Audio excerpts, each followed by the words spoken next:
Hello दोस्तों, आपका स्वागत है मैथ के जादूगर चैनल में। आशा करते हैं आप लोग समझ रहे होंगे मेरी बातों को अच्छी तरह से। आज मैं आपको बताने जा रहा हूँ लाभ और हानि। और ये सवाल आप जो बोर्ड पे दिख रहे हैं, ये सवाल कोई नहीं, ये फार्मूला है और इसमें बेसिक जानकारी है। और लेकिन अंत में आपको एक ऐसा फार्मूला बताएंगे, सबका एक फार्मूला। प्रॉफिट और लॉस यानी कि लाभ और हानि में सिर्फ और सिर्फ एक फार्मूला ऐसा होगा आपके पास में जो कि सारे सवाल को आप बना सकते हैं आसानी से। यूँ कहें तो यानी कि चुटकियों में सवाल को आप बना सकते हैं। लेकिन सबसे पहले कुछ बेसिक जानकारी है, सामान्य जानकारी है, इसे आप जानें और पहचानें। तो देखिए, जैसा कि लिखा हुआ है लाभ और हानि। जैसे कोई वस्तु को आप खरीदते हैं तो जो दुकानदार आपको देता है तो उनको कुछ लाभ तो होता होगा या फिर हानि भी होता होगा। तो आप कह सकते हैं कि सामान की खरीद बिक्री जो होती है उसे ही क्रय मूल्य और विक्रय मूल्य कहते हैं। यानी कि लाभ और हानि एक तरह से क्या कहते हैं, दुकानदार का पहलू होता है कि कभी लाभ तो कभी हानि। तो कहने का तात्पर्य यह है कि क्रय मूल्य जिस मूल्य पर वस्तु खरीदी जाती है उसे क्रय मूल्य कहते हैं। जो भी वस्तु खरीदी जाती है वो क्रय मूल्य होती है। और विक्रय मूल्य जिस मूल्य पर वस्तु को बेची जाती है उसे विक्रय मूल्य कहते हैं।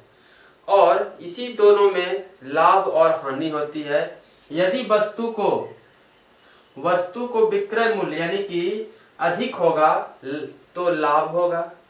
यदि विक्रय मूल्य कम हो जाएगा यानी कि क्रय मूल्य से भी, तो वो क्या हो जाएगा, हानि हो जाएगा। यदि क्रय मूल्य पे ही बेच दिया वस्तु को तो क्या हो जाएगा, ना लाभ या ना हानि होगा।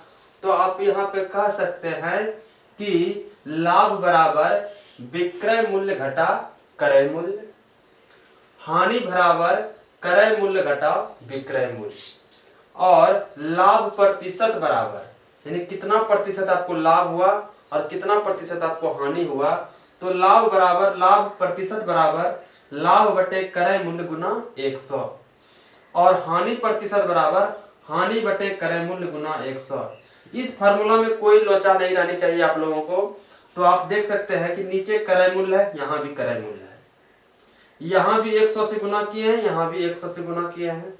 बस अंतर यहाँ लाभ है, यहाँ क्या है, हानि है। तो यहाँ लाभ प्रतिशत निकाल तो लाभ लिख देंगे और हानि प्रतिशत निकाल रहे हैं तो हानि लिख देंगे। तो आप समझ गए होंगे अच्छे से। तो लाभ और हानि का खेल हम लोग करेंगे।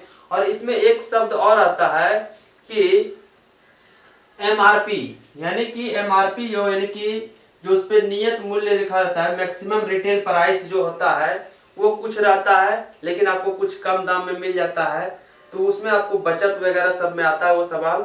आपको वो सवाल हम बचत में बताएंगे, लेकिन इसमें मुख्यतः हम आपको बताएंगे क्रय मूल्य और विक्रय मूल्य के बारे में। तो क्रय मूल्य आप समझ गए होंगे, जिस मूल्य पर वस्तु को बेचना है तो क्रय मूल्य होगा क्या, बिल्कुल गलत।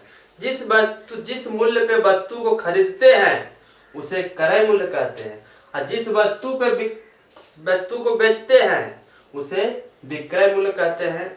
यदि विक्रय मूल्य अधिक है यानी कि विक्रय मूल्य घटा क्रय मूल्य करेंगे तभी क्या होगा, लाभ होगा। और हानि बराबर क्रय मूल्य घटा विक्रय मूल्य।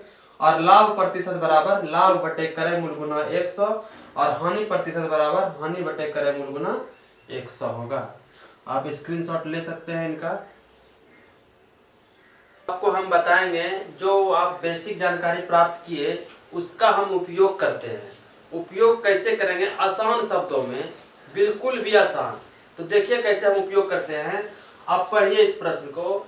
एक लड़का ने अपने पुरानी पुस्तक 20% हानि पर 64 रुपया में बेचा। यानी कि 64 रुपया में बेचा मतलब विक्रय मूल्य 64 रुपया दिया हो गया है, विक्रय मूल्य बराबर 64 रुपया हो गया।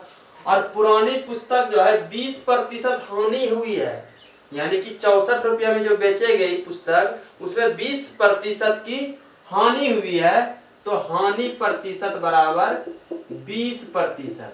अब देखिए हम आपको ऐसा ट्रिक बताते हैं, ये सवाल आप चुटकियों में बना सकते हैं। और यही आप सवाल को पुराने मेथड से बनाएंगे तो आप ये सवाल बनाने में एक पन्ना लगभग आपका खर्च हो सकता है। तो देखिए आपको कैसे चुटकियों में बनाते हैं। एक बार अगर आप समझ विकसित कर लेते हैं इस सवाल में तो ये सवाल आपका बिल्कुल आसान हो जाएगा और आसानी से सवाल को आप बना सकते हैं। तो देखिए हानि लिखा हुआ है आपको, हानि प्रतिशत, हानि प्रतिशत बराबर आपको लिखा होगा 20%। अब बताइए प्रतिशत को हटाएंगे तो नीचे 100 हो जाएगा, प्रतिशत हटा दिया, हानि 100 हो गया, 20/100 हो गया। इसको आप कटा सकते हैं, 20 का 20, 20 पंचे 100 यानी कि 1/5। अब यही राज छुपा हुआ है। आपको जैसा कि बताए थे फॉर्मूला, हानि प्रतिशत का फॉर्मूला क्या बताए थे, हानि बटे क्रय मूल्य गुना 100। तो ये आपका हो गया क्रय मूल्य, ये क्या हो गया आपका क्रय मूल्य, और ये एक जो है आपका क्या हो गया, हानि हो गया। ये क्रय मूल्य हो गया और ये आपका हानि हो गया है। लेकिन हमको यहाँ दिया है क्या, विक्रय मूल्य। लेकिन आपको पता होना चाहिए विक्रय मूल्य कब होगा, जब क्रय मूल्य में हानि को घटा देंगे तो क्या प्राप्त हो जाएगा, हमको विक्रय मूल्य प्राप्त हो जाएगा। तो 5 में 1 चला गया, बचा 4 और 4 बराबर 64। तो आपको विक्रय मूल्य क्रय मूल्य कितना है, 5 है। तो 5 बराबर 64/4 गुना 5, 16 चौके 64, तो 16 पंचे 80 रुपया उसका क्रय मूल्य था। Option number A. आप आसान शब्दों में इसको समझें, फिर से समझा रहे हैं। हानि प्रतिशत बराबर यहाँ पे दिया हुआ है 20%, तो 20/100 हमने लिख दिया और इसको कटा करके 1/5 लिख दिया। जैसा कि हानि प्रतिशत में आपको लिखे थे नीचे क्रय मूल्य होता है, तो उसी तरह यहाँ 5 क्या है, क्रय मूल्य है और 1 रुपया क्या है, हानि है। तो बताइए आपको एक फॉर्मूला बताए थे, हानि बराबर क्रय मूल्य घटा विक्रय मूल्य, यही फॉर्मूला तो बताया था आपको, क्रय मूल्य घटा विक्रय मूल्य। तो आपको क्रय मूल्य ज्ञात करने के लिए क्या करना पड़ेगा, विक्रय मूल्य में घटाना पड़ेगा। तो 5 में जब 1 घटाएंगे 4 हो जाएगा, यानी क्रय मूल्य मेरा 4 हो जाएगा और 4 बराबर 64, तो 5 बराबर 80 इसका क्या हो जाएगा, आंसर हो जाएगा। उसी तरह ये सवाल देखिए, यदि एक घड़ी 10% लाभ दे करके 440 रुपया में बेची गई, यानी कि विक्रय मूल्य, विक्रय मूल्य यहाँ दिया गया है 440 रुपया और वहां भी विक्रय मूल्य ही आपको दिया था, लेकिन यहाँ लाभ है, यहाँ हानि नहीं है। तो यहाँ लाभ प्रतिशत बराबर दिया गया है 10%। तो लाभ 10% है, लाभ बराबर, लाभ प्रतिशत बराबर 10%, 10/100, 0 कट गया, 1/10।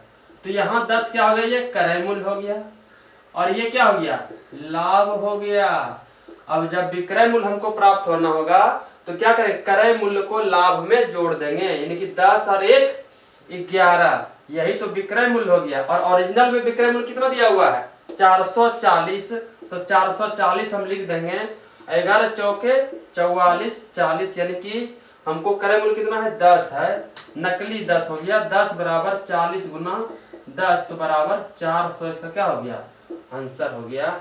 तो आपको ये बात समझ में आसानी से आ गई होगी, जिसमें आपको मैंने एक बेहद आसान ट्रिक बताया। इस फार्मूला को अगर आप समझ गए, इस लॉजिक को अगर आप समझ गए अच्छे से, इस लॉजिक को समझ गए आप, तो ये पूरे लाभ और हानि आसानी से आप बना सकते हैं। जैसा कि देखिए हानि प्रतिशत अगर रहा तो उसमें घटा देंगे, अगर लाभ प्रतिशत रहा तो उसमें जोड़ देंगे। बस इतना सा अगर आपको ध्यान में रहेगा तो चाहे क्रय मूल्य रहे, विक्रय मूल्य रहे, जो रहे, सब आप आसानी से निकाल सकते हैं। अब प्रश्न को देख सकते हैं कि एक आदमी ने 550 रुपया में एक घड़ी खरीदी, वह उसे कितने रुपये में बेचे कि 10% का लाभ हो। कितना रुपया में बेचे, यानी कि विक्रय मूल्य निकालना है। और अगला प्रश्न यहाँ पे है, एक गाय 20 रुपया में खरीदी गई, अब वह कितने में बेची जाए कि 12.5% का लाभ हो। यानी कि इसमें भी विक्रय मूल्य निकालना है और इसमें भी विक्रय मूल्य निकालना है। तो देखिए सॉरी, तो देखिए तो 10% का लाभ दिया गया है, लाभ प्रतिशत बराबर 10%। जैसा कि आपको मैं ट्रिक बताया हूं, 10/100 हम लिख सकते हैं, 0 0 कैंसिल हो गया, 1/10 हो गया। 10 मेरा ये क्या हो गया, क्रय मूल्य हो गया, और ये 1 क्या हो गया, मेरा लाभ हो गया। तो आपको यहाँ सवाल में एक आदमी ने 550 रुपये में एक घड़ी खरीदी है, यानी कि क्रय मूल्य मुझे दिया गया है, और क्रय मूल्य यहाँ कितना है, 10 है। तो 10 बराबर कितना, 550 रुपया, और निकालना क्या है, विक्रय मूल्य। तो 10 1 11 लाभ हो रहा है ना, जोड़ देंगे। तो 10 1 11 बराबर 550/10 गुना 1 11। तो 0 0 कट गया, 11 5 55, 11 5 55, 605, यानी कि 605 रुपया से क्या होगा, विक्रय मूल्य होगा। आप इससे लाभ भी निकाल सकते हैं। अगर प्रश्न में पूछ दे कि लाभ क्या होगा, तो आप आसानी से लाभ भी निकाल सकते हैं। तो कैसे, तो देखिए लाभ यहाँ 1 है, तो यानी कि 10 बराबर 550, तो 1 बराबर 55, यानी कि लाभ इसको होगा कितना रुपया, 55 रुपया लाभ होगा।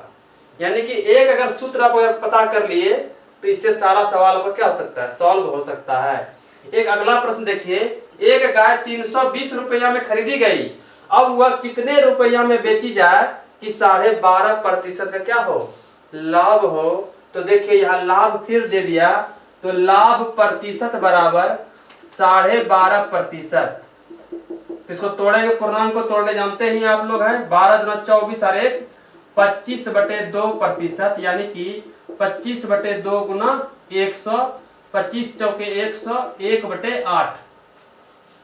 तो 8 क्या है बताइए आप लोग, तो क्रय मूल्य है, और 1 क्या है, लाभ है। और प्रश्न में आपको क्या दिया गया है, क्रय मूल्य ही दिया गया है, यानी कि 8 बराबर 320। तो निकालना है मुझे क्या, विक्रय मूल्य। तो 8 और 1 9, तो 9 बराबर हो जाएगा 320/8 गुना 9, 8 चौके 32 और 9 चौके 36, 360 रुपया से क्या हो जाएगा, विक्रय मूल्य हो जाएगा। और ये सवाल आप चुटकियों में बना सकते हैं, बिना कैलकुलेशन किए ही बना सकते हैं सवाल को। देखिए कैसे बना सकते हैं बिना कैलकुलेशन का, आपको पता है 12.5% है, तो 12% को तोड़ देंगे, तो बाय क्या हो जाएगा, 1/8 हो जाएगा। 1/8 हो जाएगा, मतलब 8 होगा क्रय मूल्य। तो 8 बराबर यहाँ 320 दिया गया है, तो 8 चौके 32, तो 40 रुपया हो गया। और बचा क्या आपके पास में, विक्रय मूल्य। तो 8 1 9 हो जाएगा, और 9 गुना जब करेंगे हम 40 में, तो 9 चौके 36 हो जाएगा, 360 रुपया हो जाएगा। यानी कि बिना कैलकुलेशन किए आप लाभ और हानि को बना सकते हैं, बिना कैलकुलेशन का। तो देखिए आसान तो ट्रिक है, ये YouTube पे आप हमको पहली बार हम बताने जा रहे हैं, और बताने का आपको इतना आसान सवाल करने की कोशिश कर रहे हैं कि आप सवाल को क्या करें, चुटकियों में सवाल को बनावें। आपको इस वीडियो में लाभ और हानि के बारे में जानकारी प्राप्त हुई। आई होप कि ये वीडियो आपको पसंद आई होगी। अगर चैनल पे नए आए हैं तो सब्सक्राइब करें और लाइक करना बिल्कुल ना भूलें। Thank you for watching, bye bye, take care.